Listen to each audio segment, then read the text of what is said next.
नमस्कार, आप देख रहे हैं इंडिया टीवी। आपके साथ मैं हूं पंकज भार्गव। पाकिस्तान से किसी भी वक्त बहुत बड़ी खबर आ सकती है। इस्लामाबाद में पाकिस्तानी फौज की तैनाती कर दी गई है। पाकिस्तान के पंजाब प्रांत और केपीके में भी सेना बुला ली गई है। हालात आउट ऑफ कंट्रोल हो चुके हैं। ना इमरान हिंसक भीड़ को संभाल पाए और ना ही शहबाज ही कोई एक्शन ले पाए।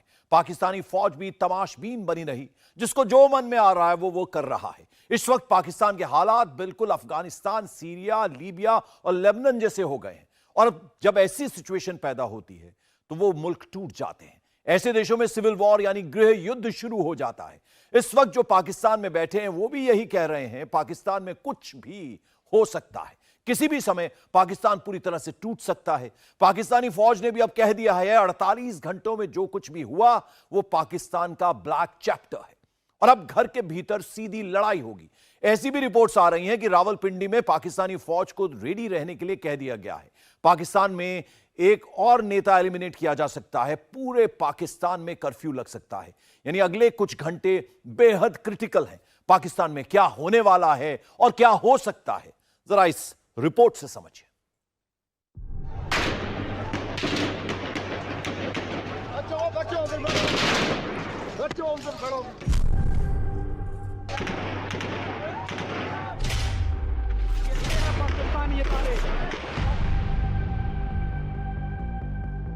और अब शदीद फायरिंग अंदर से की जा रही है। ये मनाजर आप देख सकते हैं, अवाम फिर भी डट कर खड़ी है।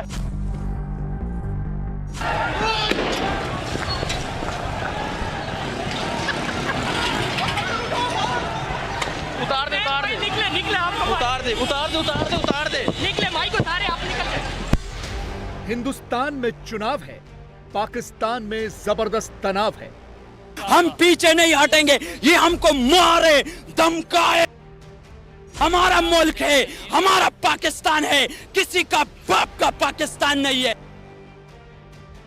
खान साहब कोई टेंशन नहीं ले हो, ये जवान जब तक जिंदा हो और इंसाफ टाइगर फोर्स के नौजवान, खान साहब कोई टेंशन नहीं ले हो। हिंदुस्तान में वोट की चोट है। पाकिस्तान में दोनों तरफ से बरस रहे पत्थरों की चोट है। गोलियों की बौछार है, आपस में ही मारम मार है।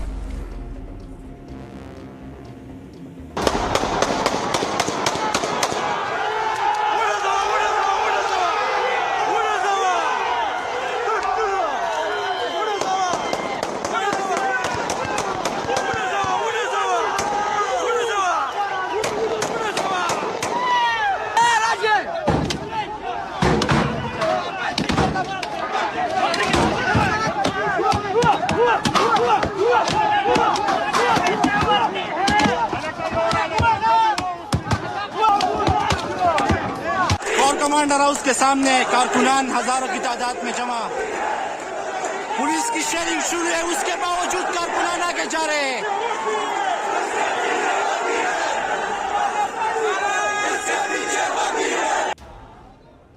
हालत यह है कि मजहब की बुनियाद पर खड़ा हुआ एक मुल्क सिविल वॉर के हालात में भी चोरी पर उतर आया है। कोई पाकिस्तानी फौज के अफसरों के घर से कीमती सामान लेकर भाग रहा है।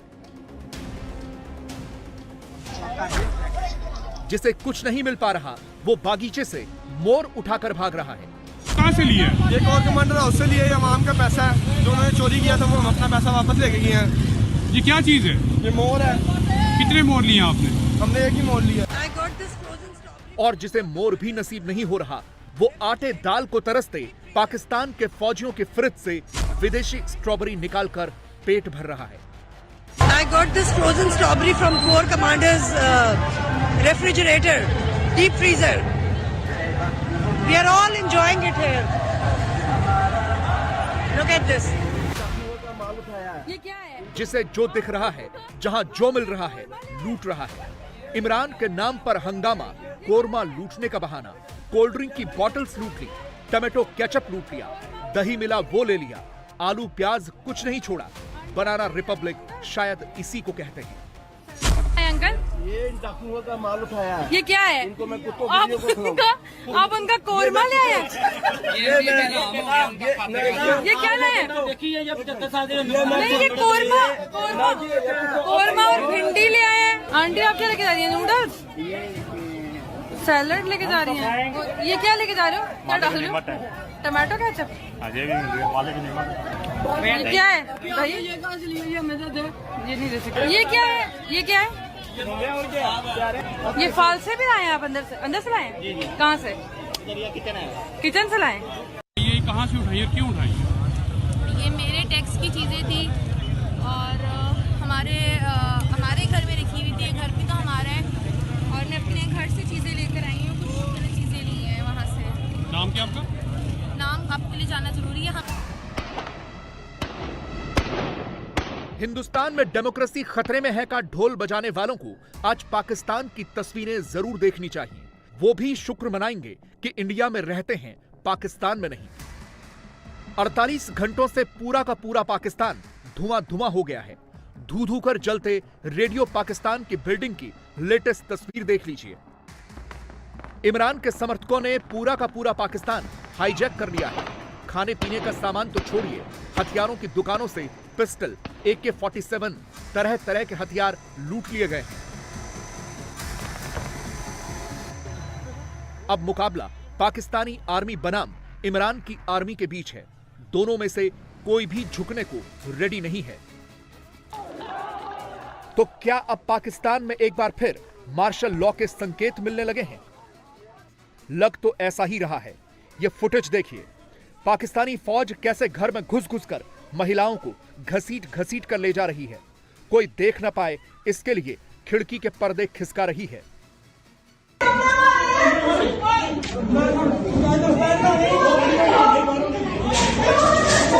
ये क्या कर रहे हो? ये क्या कर रहे हो आप लोग? इमरान के करीबियों की सुबह के 4 बजे से धरपकड़ शुरू हो गई। पाकिस्तानी आर्मी और ISI इस वक्त पाकिस्तान में फुल एक्टिव है। इमरान को फिनिश करने के स्क्रिप्ट रेडी है। किधर लेकर जा रहे हो? शेविंग किट भी रखने से लगती है। शेविंग किट भी रखना। शेविंग किट तो नहीं है, जूते अपने पहने। प्लीज साथ दो। हेलो, लेके किधर जा रहे हैं? जाहिर है 4 बजे सुबह से किसी शरीफ आदमी के घर आए तो बच्चे को न्याय करेंगे। पाकिस्तान में इस वक्त एक ऑपरेशन ऑल आउट चल रहा है और टारगेट पर पाकिस्तानी फौज को आंख दिखाने वाले इमरान और उनकी पार्टी से जुड़े नेता और उनके घर हैं।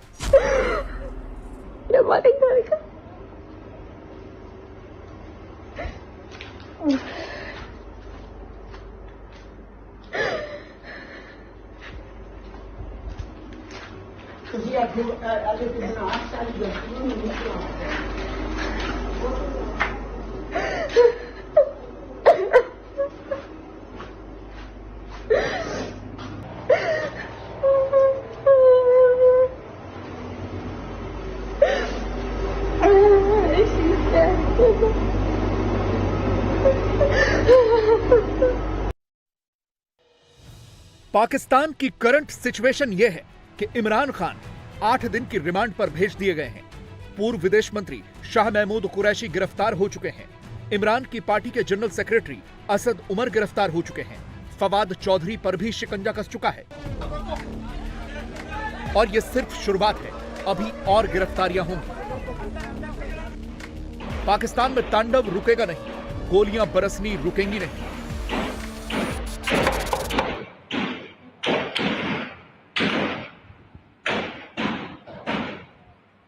ये देख लें, गोलियां स्ट्रेट फायर हम पे की हैं, हम पे गोलियां चलाई गई हैं स्ट्रेट फायर। हमारा एक बंदा शहीद भी हुआ है और जख्मी भी हुए, 3 स्ट्रेट फायर के। ये कौन सा कानून है? जान दे देंगे, मर जाएंगे, कट जाएंगे, हमारे आखिरी सांस तक हम यहाँ से कैसे नहीं बाहर निकलेंगे जब तक इमरान खान को रिहा नहीं करते। सोचिए, हिंदुस्तान और पाकिस्तान, 2 ऐसे मुल्क जो एक साथ आजाद हुए, मगर आज एक शांत है और दूसरा अशांत है। इनका और कोई इरादा नहीं, ये मुल्क में इंतशार चाहते हैं।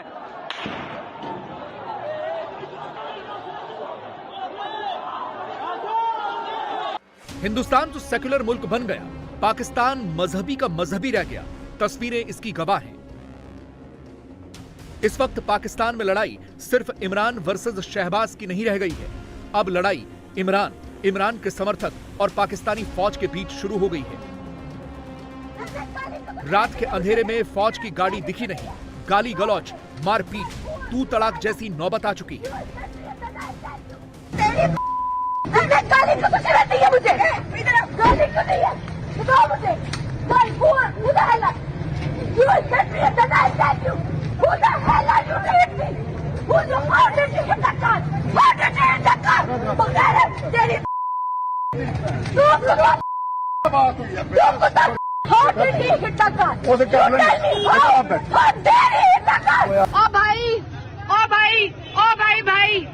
भाई अपनी नस्लों को क्यों खराब कर रहे हो? तुम्हारी नस्लों के लिए लड़ रहे हैं, वो तुम्हारी नस्ल के लिए लड़ रहे हैं। तुम लोग को शहीद करवा रहे हैं वो लोग, खुद ऊपर बैठे हुए सारे, खुद ऊपर है, खुद ऊपर है। तुम शहीद होते हो, बॉर्डरों पे तुम शहीद हो रहे हो, वो नहीं हो रहे। उनके बच्चे मुल्कों से बाहर पड़ रहे, तुम्हारे बच्चे बर्बाद होंगे। पाकिस्तान में आईएसआई के ऑफिस के बाहर की ये फुटेज देखिए। ऐसा लग रहा है मानो पाकिस्तान की खुफिया एजेंसी के अधिकारी इमरान के सपोर्टर्स से डर के भाग खड़े हुए हैं।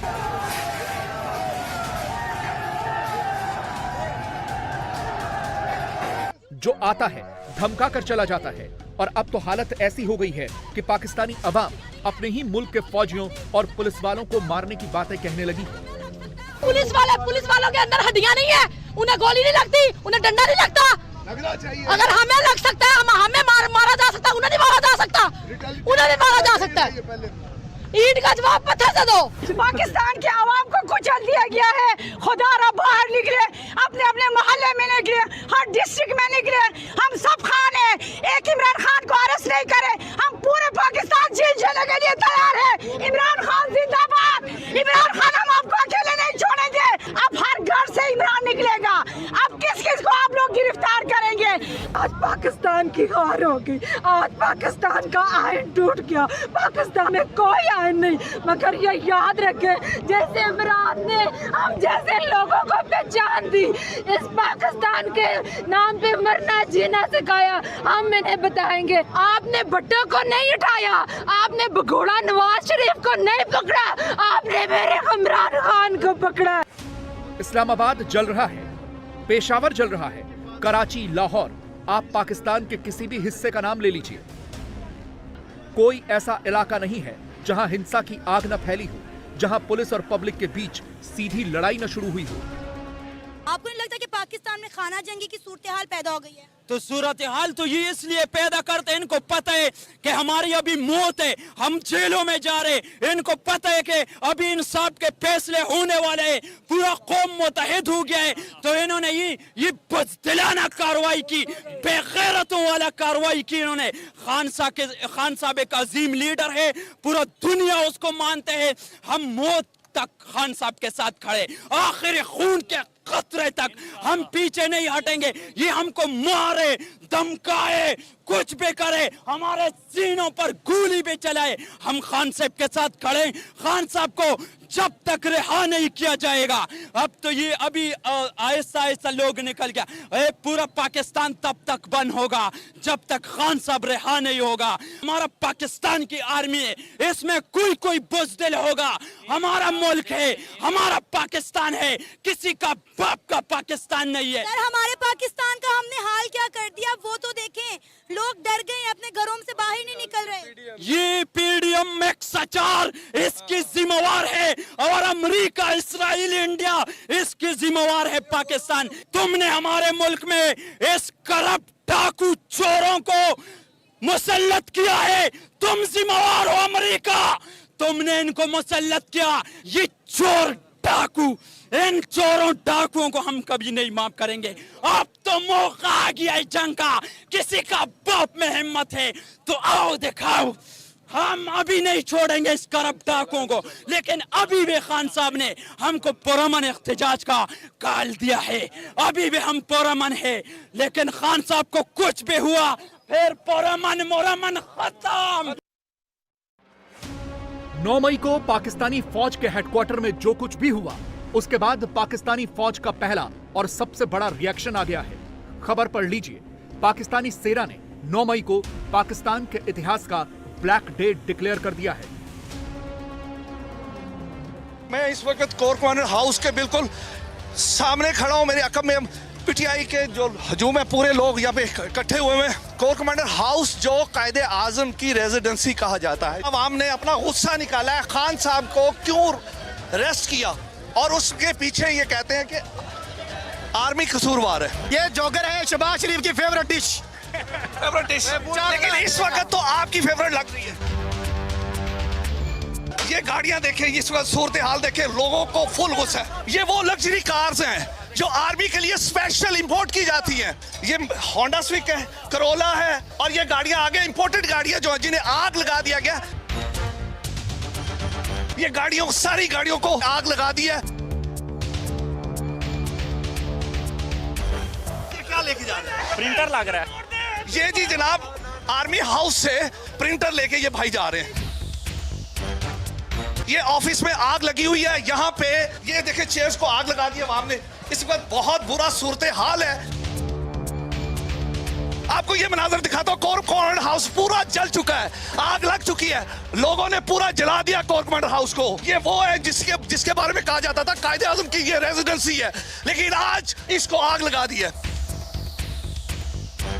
हमारे खान को जल्द से जल्द रिहा किया जाए, वरना हम देंगे। इमरान खान हमारी रेड लाइन है। पाकिस्तान में सिविल वॉर शुरू हो चुकी है। पाकिस्तान की और लाहौर कैंट की मौजूदा सूरत हाल मजीद देख सकते हैं कि यहाँ पे पुलिस की गाड़ियाँ मौजूद हैं जिनको आग लगा दी गई है। और यहाँ पर नीचे अगर हम देखें तो यहाँ पर कुछ डॉक्यूमेंट्स हैं, कुछ फाइल्स हैं जिनके ऊपर पंजाब पुलिस लिखा हुआ है, वो गिरी हुई हैं।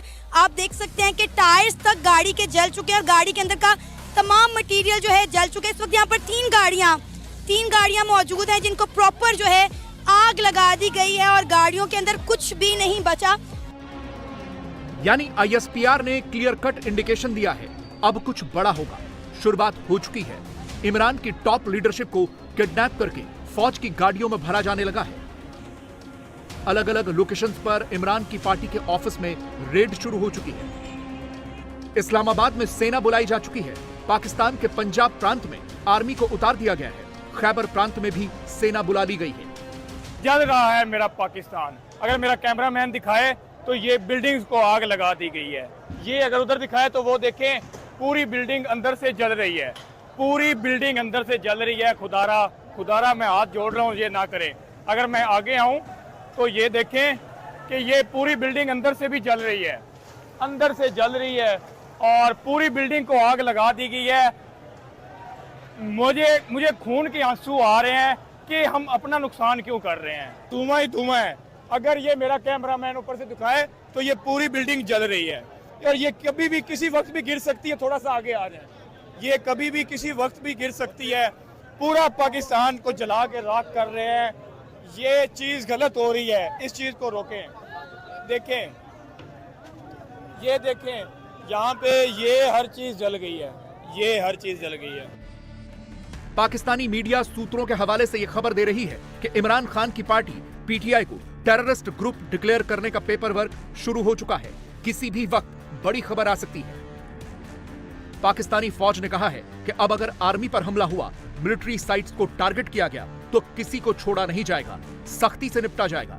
पाकिस्तानी फौज के बयान में सबसे बड़ी बात यह है कि जो कोई और न कर सका उसे सत्ता के लालच में नेता का चोला पहनकर बैठे इमरान खान ने कर दिया और इमरान को छोड़ा नहीं जाएगा। इसका मतलब साफ है, इमरान की उल्टी गिनती शुरू हो चुकी है।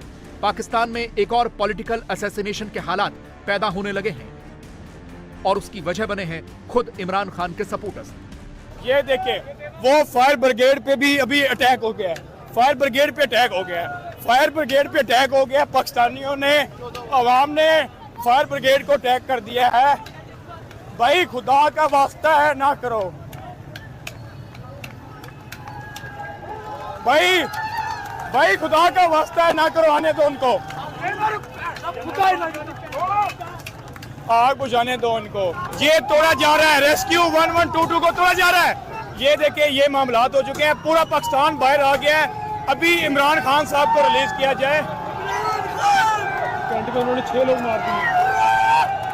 कैंट में कोर कमांडर के घर 6 लोग मार दिए उन्होंने। 6 लोग मर गए, 6 लोग मर गए। किधर पता नहीं भाई, कोई बता के गोलियां मारी हैं इन्होंने। किसने गोलियां मारी हैं?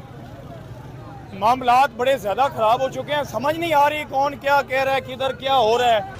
आप मुझे काम करने दें, आप साइड पे हो जाओ। आप काम ना करो, आप हरासा कर रहे हैं मुझे। मुल्क बेचते हैं ये लोग।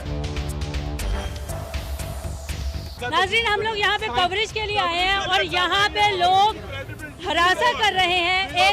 एक खातून को हरासा कर रहे हैं, एक सहाफ़ी खातून को हरासा कर रहे हैं।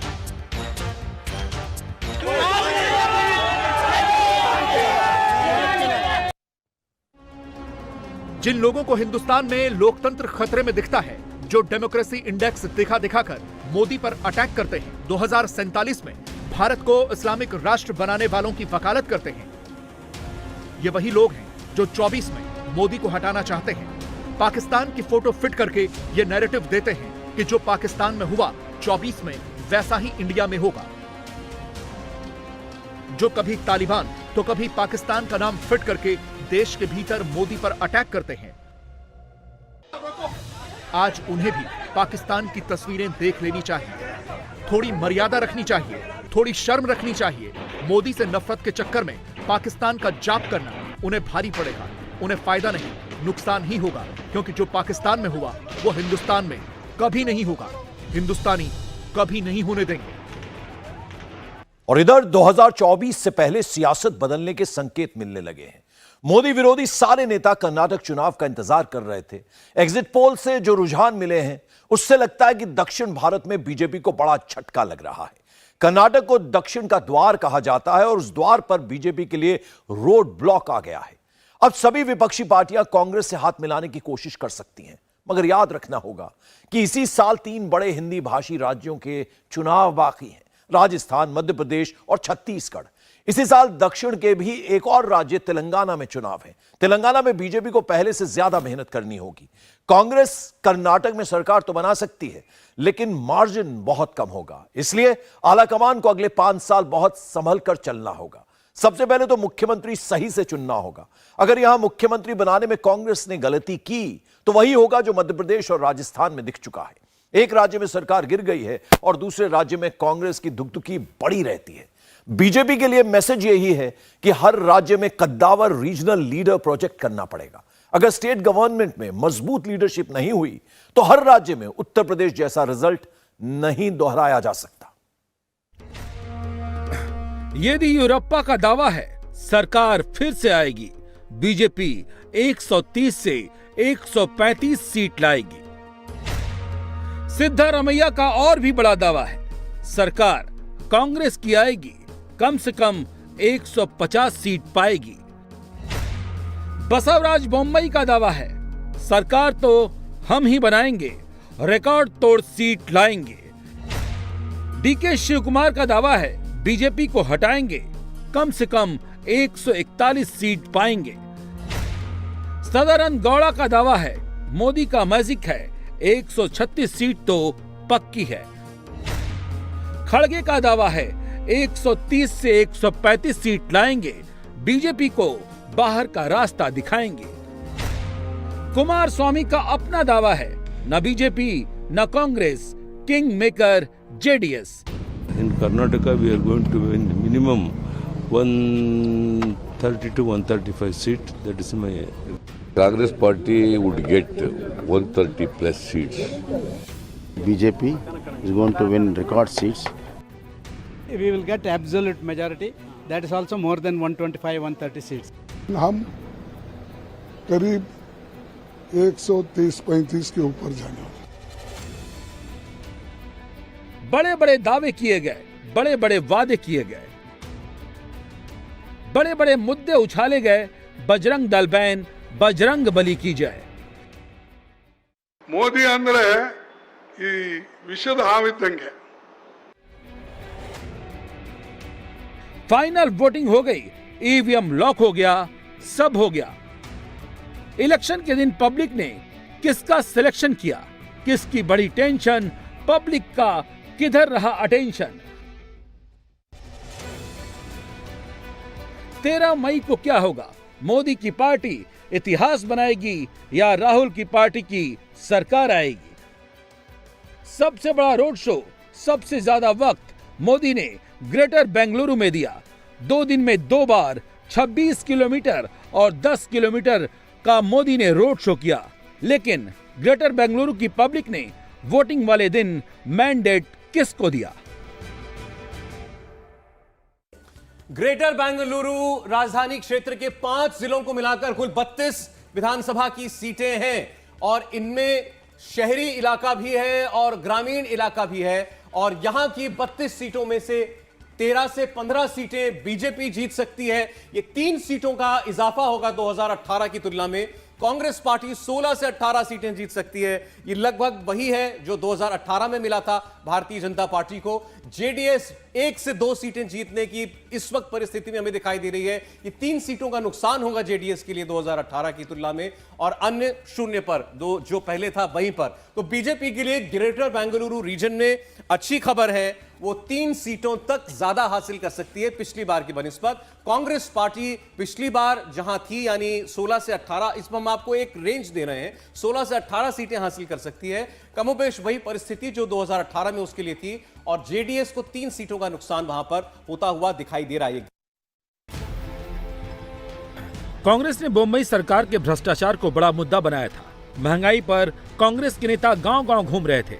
कांग्रेस चुनाव से पहले ही जीत मानकर चल रही थी, लेकिन कांग्रेस के मैनिफेस्टो में बजरंग दल बैन के फैसले ने रुख पलट दिया।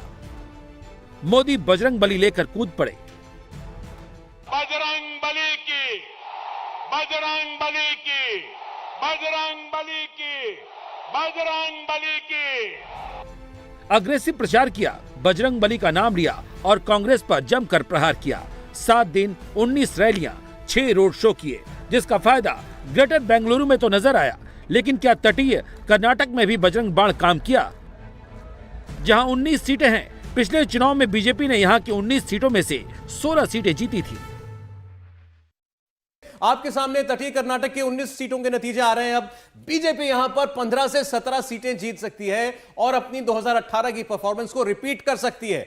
और कांग्रेस की बात करें तो वो 2 से 4 सीटें जीत सकती है। यह भी कमोबेश 2018 वाली ही परफॉर्मेंस कांग्रेस पार्टी की होगी। तो यहां पर बीजेपी के लिए अच्छी खबर है, कोई नुकसान उसको होता हुआ दिखाई नहीं दे रहा। जेडीएस इस रीजन में भी कोई बड़ा प्लेयर नहीं है, तो यहां जेडीएस के लिए किसी सीट की उम्मीद नहीं है।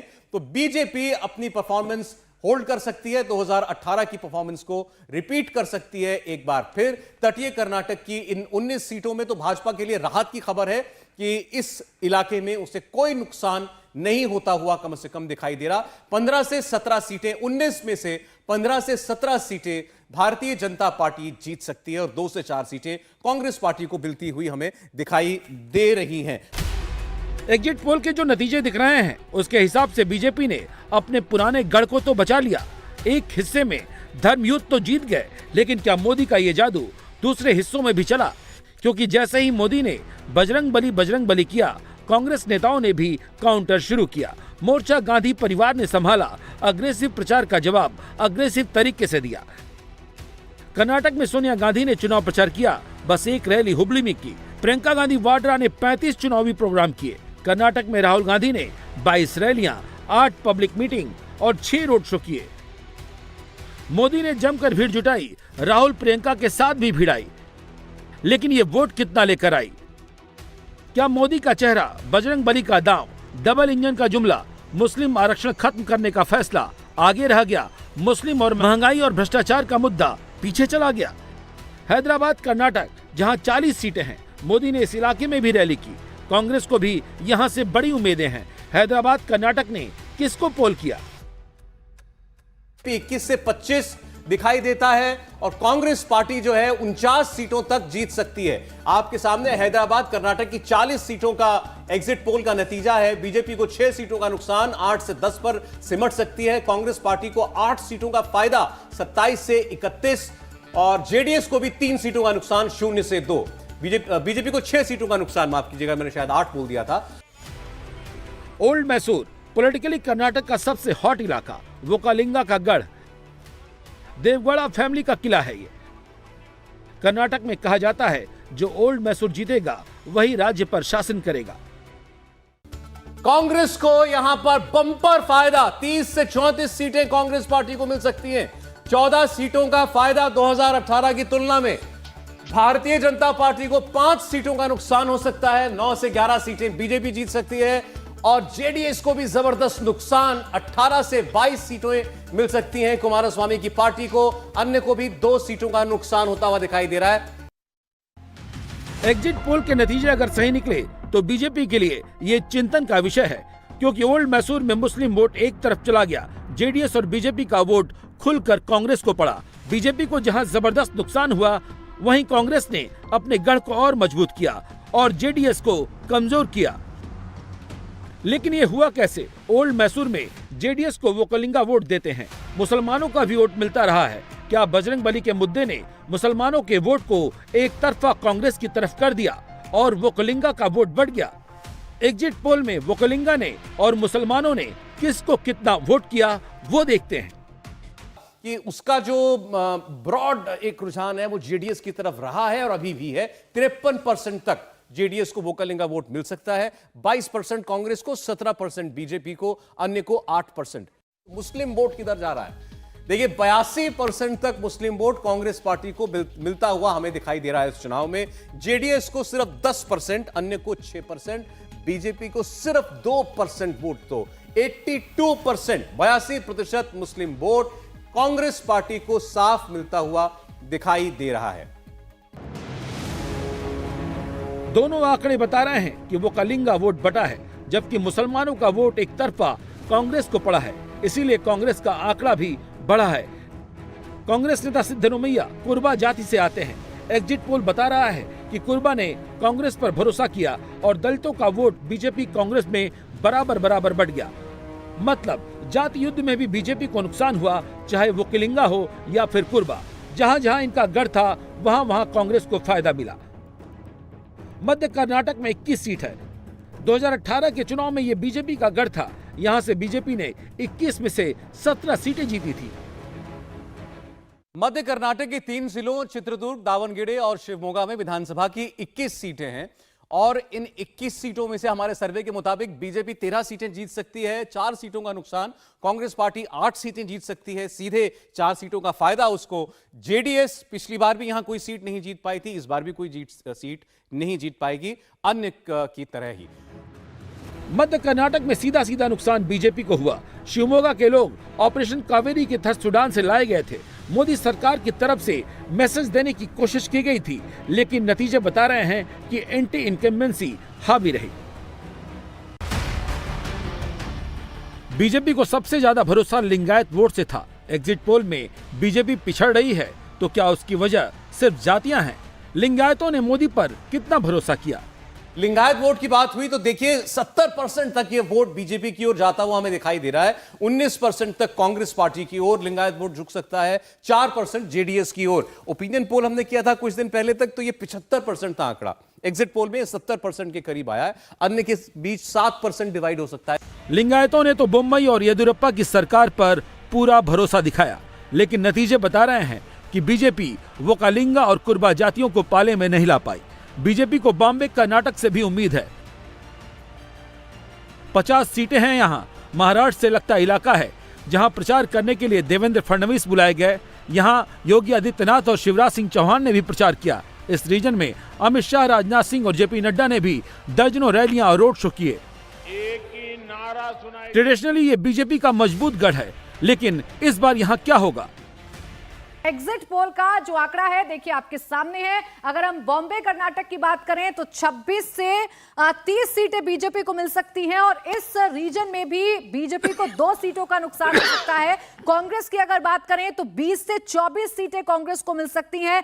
5 सीटों का यहां पर फायदा हो रहा है कांग्रेस को। जेडीएस की बात करें तो जेडीएस शायद यहां पर खाता भी ना खोल पाए और ये जेडीएस के लिए यहां पर भी नुकसान है। अन्य की अगर बात करें तो अन्य के खाते में भी कोई भी सीट नहीं जाएगी। मैं स्वयं 50 से 60 कॉन्स्टिट्यूएंसीज में घूमा हूं, प्रचार सभा में भाग लिया हूं, अपने कार्यकर्ताओं से लगातार संपर्क में रहा हूं और विशेष रूप में बेंगलुरु में मैं आज सुबह से रात तक 6 बजे तक लगातार रास्ते में था, अपने बूथ लेवल एजेंट्स के साथ बातचीत कर रहा था और उन सभी लोगों के, अपने बूथ कार्यकर्ताओं के जो जमीन पे maximum year on the ground होते हैं, वो अपने बूथ कार्यकर्ता होते हैं, वो बोल रहे हैं कि इस बार जो नए वोटर्स हैं, जो मिडिल क्लास वोटर्स हैं, जो ट्रेडिशनली बीजेपी को लोकसभा में ज्यादा वोट करते हैं, ऐसे लोग इस बार विधानसभा चुनाव में भी आकर भारतीय जनता पार्टी को आशीर्वाद दिए हैं। मैं उसके आधार पर कह सकता हूं कि अपनी सरकार फिर से बनने वाली है। अब अगर बीजेपी अपने मजबूत किले में भी नुकसान उठा रही है और कांग्रेस अपनी सीटें बढ़ा रही है, मतलब कर्नाटक के लोगों ने सियासी और जमीनी मुद्दे में वोट जमीनी मुद्दों पर किया।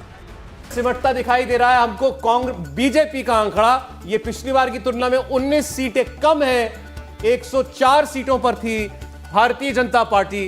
ये आंकड़ा जो है 80 से 90 पर जाकर सिमटता हुआ जो है हमें दिखाई दे रहा है। एग्जिट पोल के नतीजे कह रहे हैं कि कांग्रेस की सरकार बन रही है, जबकि बीजेपी की राह कठिन दिख रही है। जेडीएस का किंग मेकर बनने का दावा भी हवा होता नजर आ रहा है। वैसे तो एग्जिट पोल मोटा मोटा रुझान देता है, अगर ये सच हुआ तो 2024 की लड़ाई में कांग्रेस नई ताकत के साथ खड़ी होगी, जबकि मोदी को नई रणनीति के साथ उतरना होगा। इंडिया टीवी हर वक्त हर जगह डाउनलोड करने के लिए सर्च करें India TV news Google play store या ऐप स्टोर पर।